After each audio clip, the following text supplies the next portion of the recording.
তো ওই কালাম সালাম তোমাকে যে কারণে ডাকা এই জায়গায়, তোমাকে নামে তো খুব রিপোর্ট শুনছি। তুমি ওর আন্ডারে আছো, আর ও দিছে তুমি ওর আন্ডারে আছো। দেখি না, এটা ঠিক না। ফকিরের হক এমনি মারতি নেই, তো দুজনের সমস্যা।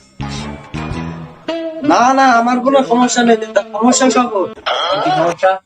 ও সমস্যা না, ও আমার এলাকায় ঢুকবো কেন? আমার 14 পুরুষ ওই জায়গায় বিক্রি করতেছে, আমি করতেছি, আমার ছেলে বিক্রি করতেছে, আমার হক সে করতেছে।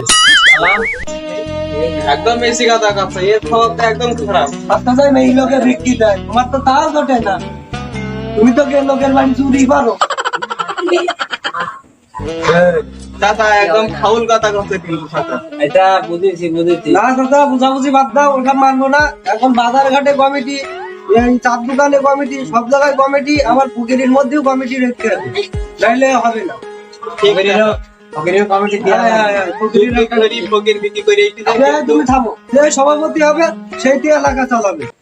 ভালো কথা।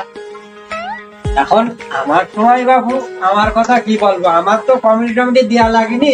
সে আমরা জানি না, তা তুমি আমি তখন ছাত্র ছিলাম, মানে তখন আমি ছাত্র ফকিরের আমি সভাপতি ছিলাম।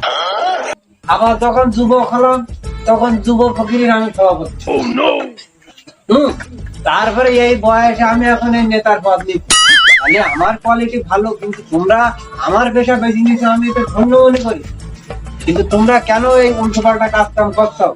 তোমরা ছোটখাটো ফকিরে তোমাকে জন্য মনে হয় বিক্রি পাচ্ছে না। না না, তা পাচ্ছে না। ঠিক আছে, তাহলে তোমাকে দুজনের মধ্যে সভাপতি নির্বাচন হবে।